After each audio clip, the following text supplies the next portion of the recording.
To my fellow carnivores, those in this world that are looking for health and wellness ideas, whether you're a vegan, vegetarian, Mediterranean, or pescatarian, I'm telling you, this guy is amazing in helping those that are suffering from obesity.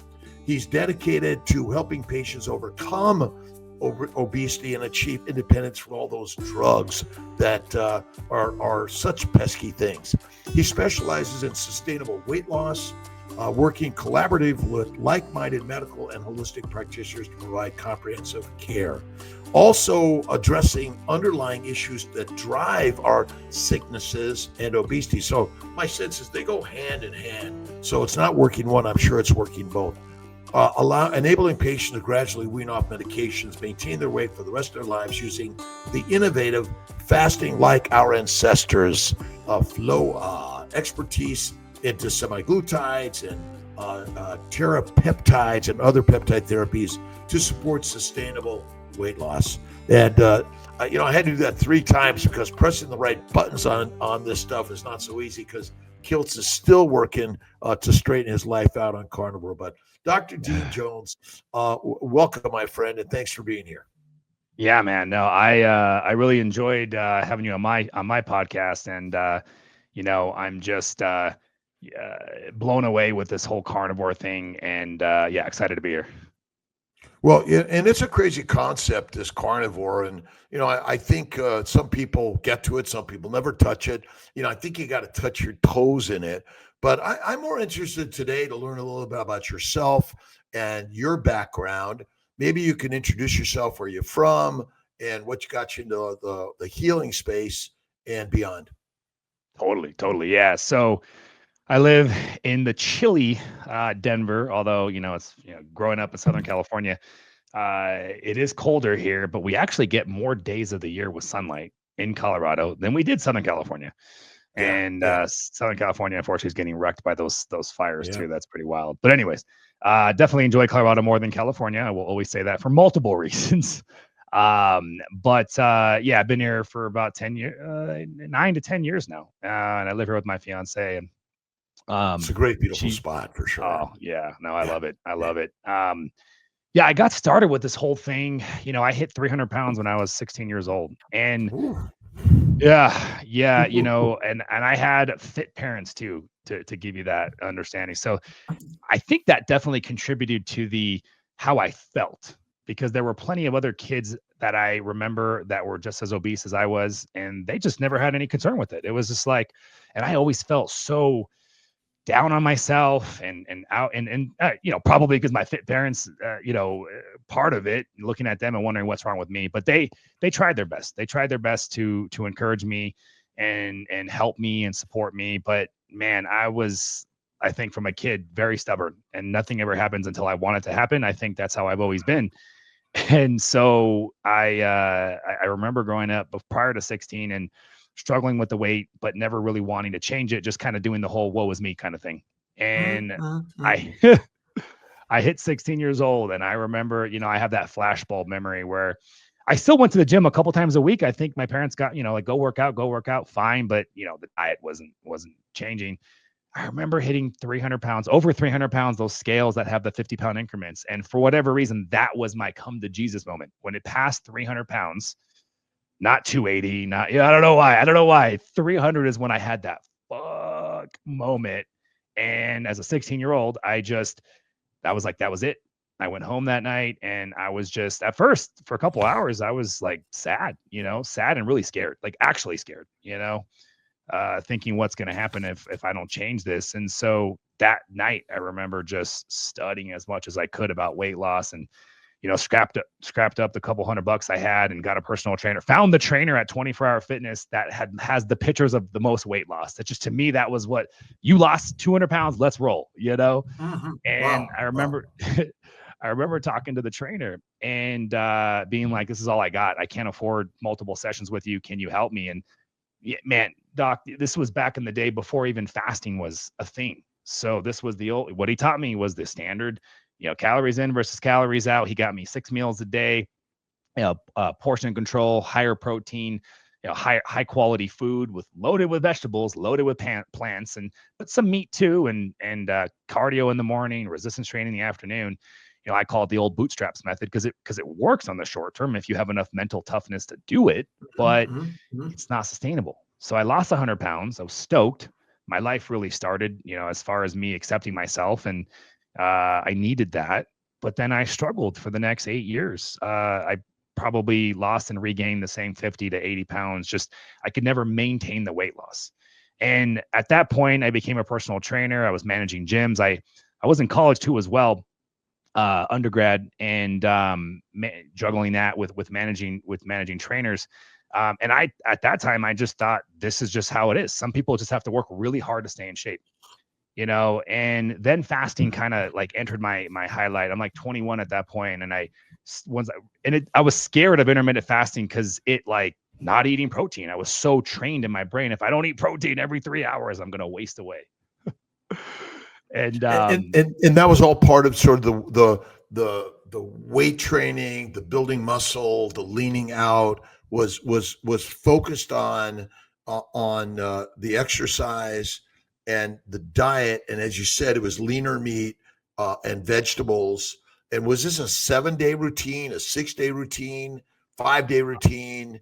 Yeah, I was doing cardio as often as I can, man, like 5 to 7 days a week. And then I was lifting weights 5 to 6 days a week. Like, because the more I did it, the better the results came. And leaner meats too. I didn't even mention that. That was one thing they pushed because the calories, right?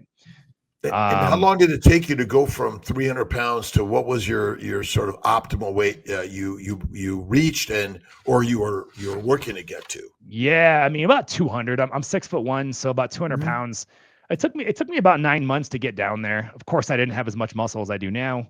But yeah, 200 was the lowest that I ever got, and it took 9 months. But like I said, every year I ended up regaining about 50 or so pounds. And then the idea of summer coming around and me thinking at my young age, being so concerned with what the world thinks of me, I gotta take my shirt off at a pool. So let me get serious again. And I knew how to do it. I knew how to get serious again come early spring and lose another 50 pounds and get into shape. So intermittent fasting was the first thing that made weight maintenance easier. Intermittent fasting. It didn't solve the entire problem, but it made it easier for me. So what was your definition of intermittent fasting at that time? Skipping breakfast and closing my eating window down from like 12 to 8. And that was the only change I made. And all of a sudden I could fluctuate now basically 20 pounds a year instead of 50. Massive difference. Nothing else changed. And then all of a sudden I'm like, all right, well, shit, I'm going to start prolonged fasting. So I start pushing the envelope and I start playing with all these. And that's how I ended up creating FLOA, fasting like our ancestors, because after playing with so many different intervals, I landed on a 48-hour fast per week. And not for life, just for the time of whether you got a ton of extra fat to burn. And that recipe right there, paired with a couple other pieces, has been my secret sauce for helping patients too as well. But for myself, it produced stability for me to fix my insulin resistance, because that's what the issue was. Insulin resistance is still something that people pretend or are confused about, right? But so it was the longer fasting that really finally gave me the ability to achieve stability in my weight. Fast forward, I became a doctor of chiropractic, specializing in functional medicine, working with medical practitioners. I've always had a multidisciplinary practice, and GLP-1 medications roll around. And that was the thing because I was working with patients, getting them into the deep fasting, but it took mentally tough enough people to really adopt deeper fasting. That's just the bottom line. And GLP-1s for us, what I noticed was the bridge. It was able to bridge the gap for people that just couldn't override their metabolic health. Life was too stressed. You put them on microdosing protocols with GLP-1s, and now all of a sudden the barrier of entry into this world of taking care of your health is obtainable now. And that's kind of where we've been, is just really optimizing this process of integrating thing, now carnivore, but at that time it was fasting. But yeah, carnivore fasting, putting all the optimal lifestyle strategies together with some cool peptides and some cool GLP-1 microdosing protocols, and we're kicking ass at that right now. Well, tell me a little about FLOA, fasting like our ancestors, and what's the regimen there, and how did you come up with it, and how are patients doing on it? Yeah, so essentially the quick answer is a 48-hour weekly fast, which is the most aggressive fasting regimen that anybody has ever put together. And when you look at the literature behind, because people get confused, like, how is this not starvation? So we know that a caloric restriction day in, day out leads to eventual starvation mode, metabolic downregulation. You can literally see on labs your reverse T3 rises, your free T3 lowers. Like, the body's metabolism slows down when you decrease your calories day in, day out. Same thing would happen if you fasted for too long. Usually that 3 to 5 day complete fast, you get some metabolic downregulation, which isn't the end of the world if you're doing it a couple times a year. But on a weekly basis or a monthly basis, you can't do that. So playing with all these different styles of fasting, I landed on 48 because to me, it was like, okay, what's the longest amount I can fast before getting into metabolic downregulation on some sort of frequency that I can repeat in order to tap into some deep fat burning and to tap into some deep fat loss. Of course, we want to fix insulin resistance. We want to reduce inflammation. We want to handle all that. So 48 hours is just that magic number because you got 5 more days afterwards where the instructions are you have to not undereat. You need to almost overeat. You need to hit at your total energy expenditure. You need to be eating about 2,000 calories because now what you're doing is, and this is what I think is pretty cool about this, is you're never caloric restricting. You're just doing a deep fast and then you're eating a lot and then a deep fast and then you're eating a lot. It eliminates the whole need of having to count calories. It eliminates the whole need of making it confusing, and you're getting all the amazing benefits of the long fast. So that's and what, and what's the daily diet look like on the other 5 days? Yep. So I've always looked at it as the anti-processed food diet because prior to 6 weeks ago, I never thought vegetables were bad for you. If I'm being maybe like 8 weeks ago, I never thought vegetables are bad for you. And I'll say that I've always been totally okay with huge changes in my understanding. If it makes sense with me and I was wrong, let's roll. So like, I have no problem with that. And that's always been my strength. And so I kind of laugh at the fact that I've promoted vegetables for so long, looking at, you all of us, oh, right? My I mean, that's the propaganda we're all taught, that plants are good. I was actually watching a show on potatoes. And I can't remember the guy's name that does this show on potatoes, but it's very interesting to learn the history of potatoes. But basically, the French king, they used wheat as their primary food, and so, but they needed to take the wheat away from the peasants to feed the soldiers, but the peasants and the masses didn't like that, right? Yeah. So they found a substitute, potatoes. And because before, potatoes were were illegal because they were poisonous. Yeah. Right. And so, the evolution of our plant-based diet is really pretty interesting anyway. But how did we get ourselves to this? Fruits and vegetables are good. Eat as much as you can and you'll be healthy, right? You probably have a much better idea on how we got here with regards to that. But basically, the anti-processed food diet. So eliminating processed foods and essentially doing a keto version of Paleo Mediterranean. I said that a million times. Now, here's really cool. And you would please. Yeah. For the last 6 weeks, I've been very vocal with my patients because a lot of them are asking me, they see on my social media, like, are you like all in on carnivore? And I'm like, well, I'm as all in as I think I can be with maintaining responsibility upon the fact that I still have a ton more to learn. But intuitively, if you asked me, this is probably the way that most humans should eat based off of the limited, and I say limited compared to someone like you who's been doing this for a lot longer, the carnivore stuff. Where I'm at, I feel confident saying intuitively, this actually makes sense. Talk about FLOA, like the missing piece of FLOA, fasting like our ancestors, eating like our ancestors, you know what I mean? Like it resonated with me so well. And I'll tell you, Doc, this is not like I just heard about carnivore 6 to 8 weeks ago. I heard about it. And I'll tell you honestly, the reason why I kind of just I pushed it aside. I didn't push it aside thinking this was wrong. I pushed it aside because I was like, how am I, as a business, right? I have a business where I coach people, and that's what I'm thinking of. How am I going to get my patients to eat and follow carnivore diet? I was like, there's just no way. Not that I thought it was wrong. I was just, so that's kind of how and now I feel bad that I did that, because like anything, it's the decision you make. If you think it's unsustainable, then it's unsustainable. So I'll admit that I had some immediate bias because I'm like, how am I going to get patients to do that? So what I'm telling them now is like, you guys don't have to do carnivore, but if you want to do it with me, I fucking love it. and I'm noticing some improvements in my health. I got off my testosterone therapy. Like, I can't believe that. I got off my TRT with no crash. Wow. Wow. And Wow. I've been on What TRT for longer than I should have, probably. So, how many, what are the benefits? I mean, obviously you had benefits in weight loss for years on the fasting and exercise and what are the benefits? And tell us a little bit about your carnivore experience. And we're going to get into a little bit about sort of standard diets and fasting. And again, I want to learn more about what you're talking about, even some GLP-1s, because even in my practice, not everyone, I mean, most people are not, yeah, Dr. Kiltz, I'm going to my carnivore.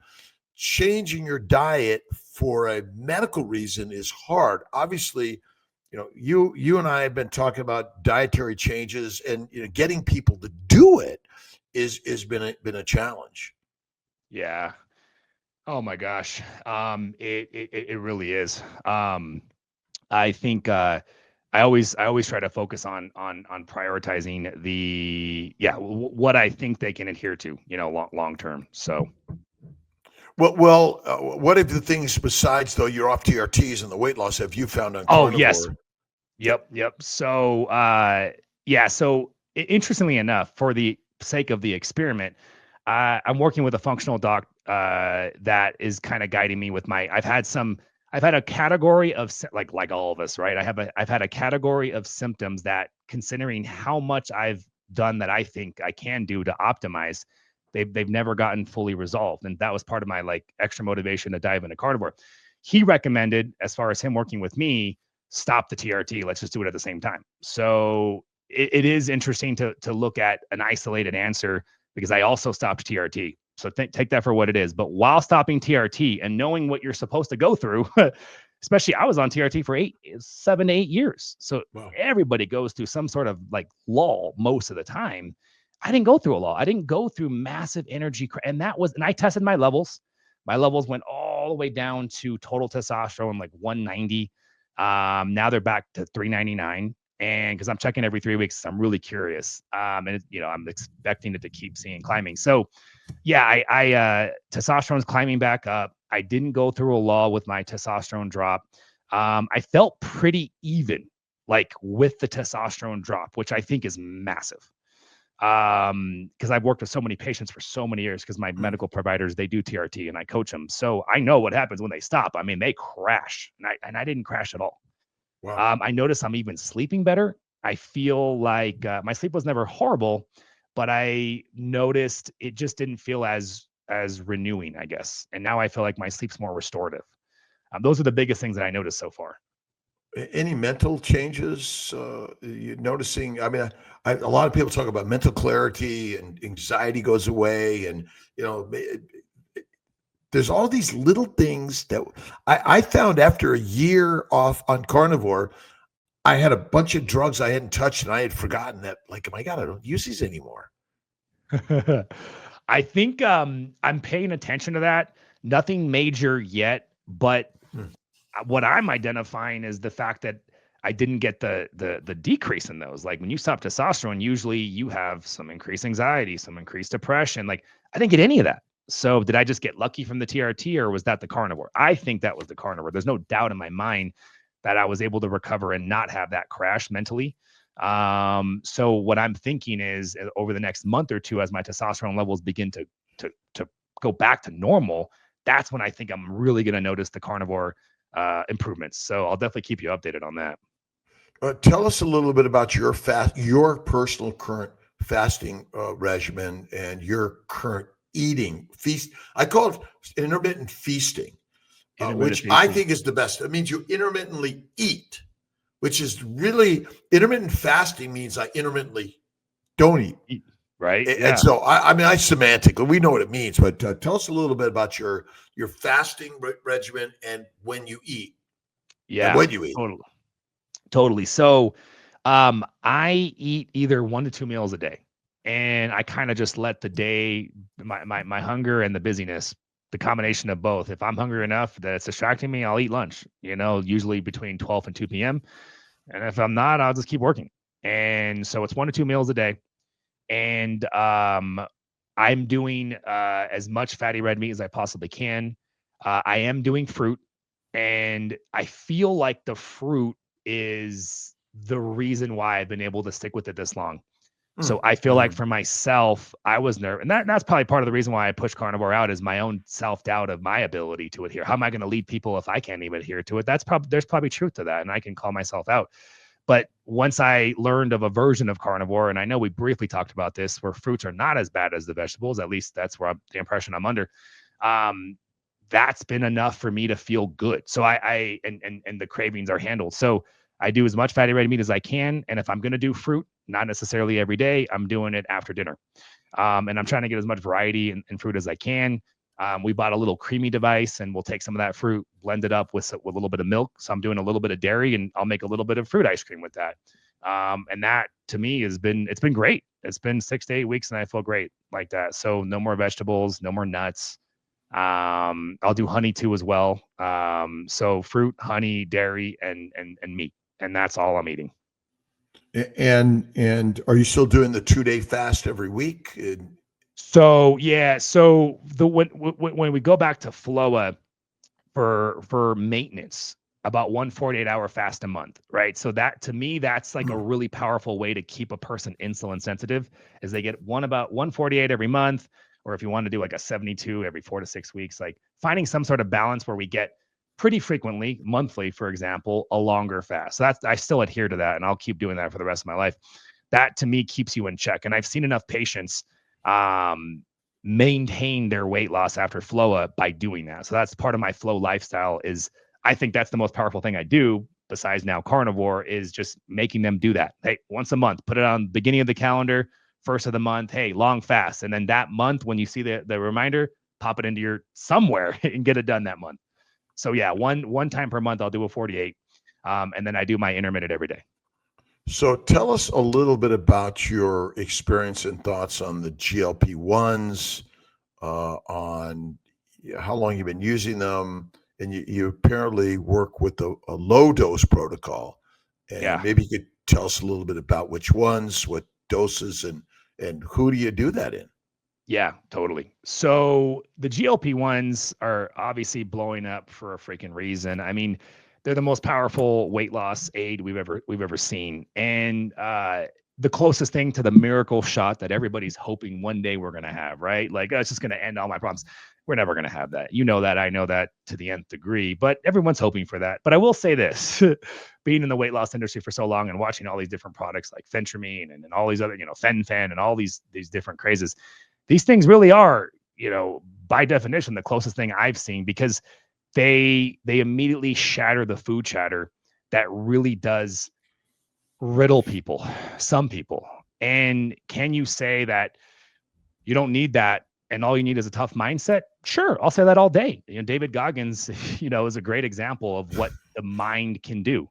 But who the hell is David Goggins? And very few people can come anywhere close to a mindset that I think it would be necessary to do it without some sort of aid. So, and maybe I think that way because I felt like I kind of needed them. And I'll talk a little bit about my personal use with them in a second. But so GLP-1s to me are like I said earlier, the barrier removal to allow people to get into lifestyle. So the majority of the public, are doing them incorrectly.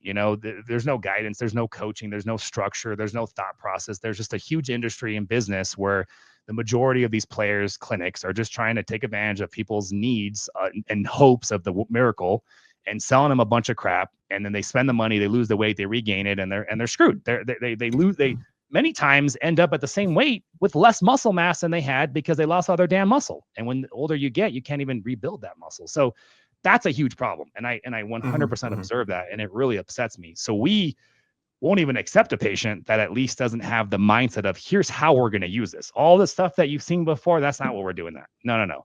We're going to keep you on the lowest dose possible. And so literally, and this is my medical providers, I speak for them, like we're on the exact same page. Like, how much aid do you need? You're trying as hard as you can mentally to make these changes in your diet, to commit to some sort of exercise. And primarily we just focus on weight training, and doing things to improve your sleep, like all these lifestyle changes. You're doing your best mentally to commit to that. And so we start with a super low dose and we see, hey, can you do it now? And if they're like, oh, I feel a little better. And then we just kind of go up from there in the dosing. keeping it as low as we possibly can. And once we hit that sweet spot, which is not so much based on anything other than the barrier is removed enough for me to commit to these changes, enough so that I'm seeing the needle move. So I'm seeing the fat come off. I'm feeling better. I'm making change relative to the rate that the patient wants to progress at, right? So in a nutshell, that's essentially how we're using GLP-1s to really make it easier for them to commit to these lifestyle changes. What's a standard dose and what's a low dose? So we primarily have been using tirzepatide. So tirzepatide is the active ingredient of the pharmaceutical brands, Mounjaro and Zepbound. And then you have semaglutide, just to give context, which is the active ingredient, Ozempic and Wegovy. Ozempic is the big name that we've all heard of. Ozempic is the one that really started the craze. And then tirzepatide came out, and tirzepatide is better clinically. It's got lower side effect profile. It hits additional set of receptors that the semaglutide doesn't. And so we pretty much focused on just utilizing tirzepatide, unless the patient wants sema. But so standard dosing is usually 2.5 milligrams per week. That's where most people are going to start. Now, people hear me talking about microdosing. So let me define microdosing. Microdosing is where you can utilize something lower than 2.5 milligrams per week. Now, if you look at 2.5 milligrams per week, that comes out to 10 per month. So either you're doing less than 2.5 per week, or you're doing, say, a larger than dose than 2.5, but you're doing it less frequently. So sometimes I'll look at it at a monthly basis and say, hey, if you can get away with less than 10 per month for your goal of whether you're maintaining or you're losing, then that's microdosing. Most people, when they start, they're not going to be able to start in a microdose. You're too metabolically busted. You're too insulin resistant. You're too inflamed. You're going to have to start at 2.5, but that's where we differ, because most clinics are bumping them to 5 and then 7.5 and then 10 and then 12.5. And I get these patients to us all the time. They're on these maxed out doses. They look like crap. They feel like crap. They lost half their weight, but they're freaking stuck. And so we have to fix those. That's a whole nother process. But us, it so goes against what everybody else is doing. Our patients usually never get past 5. It's like 2.5 to 5. It seems to be the average range, because we're coaching them on the lifestyle. And so the better you can optimize your metabolic health via lifestyle, it's almost as if the medications become supercharged, or the body becomes supercharged and more sensitive to medication, however you want to think about that. In how long in general are these patients on average on this to get to their goal weights?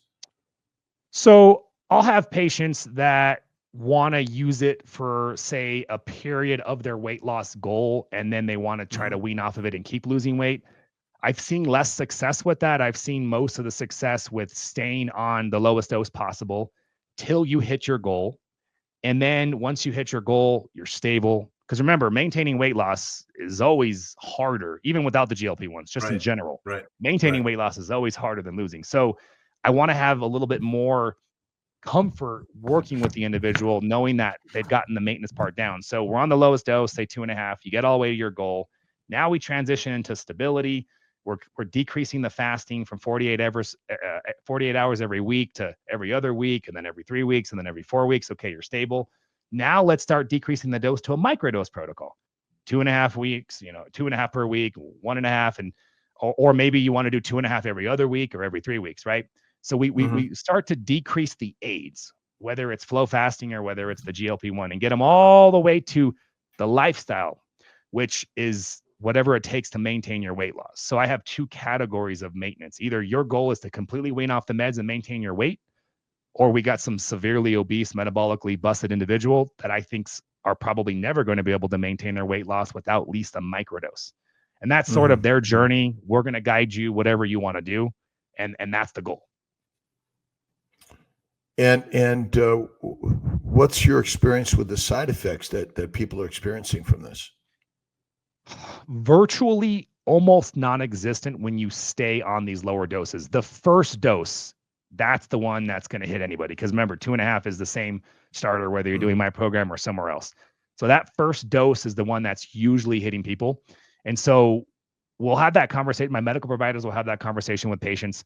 Sometimes they might start on an even lower dose just for the sake, even though we tell them like, this is probably not going to be enough for you to get that desired, barrier removal. But if you want to start off lower just for the sake of minimizing side effects, go for it. But in that starter period, those first couple of weeks, side effects, nausea, diarrhea, sometimes vomiting, unfortunately, but we again minimize that because they get through that period and then that's it. Because we're not increasing them like everybody else, it seems like I don't see any more side effects after that. Dr. Rob Kiltz, another beautiful, spectacular day. And I just want to send thanks to all of those for watching the newest episode of Carnivore Conversations. Be sure to follow us on Spotify, Apple Music, and other streaming platforms to gain access to the full 1-hour episode. And don't forget to like and subscribe for more to come. God bless.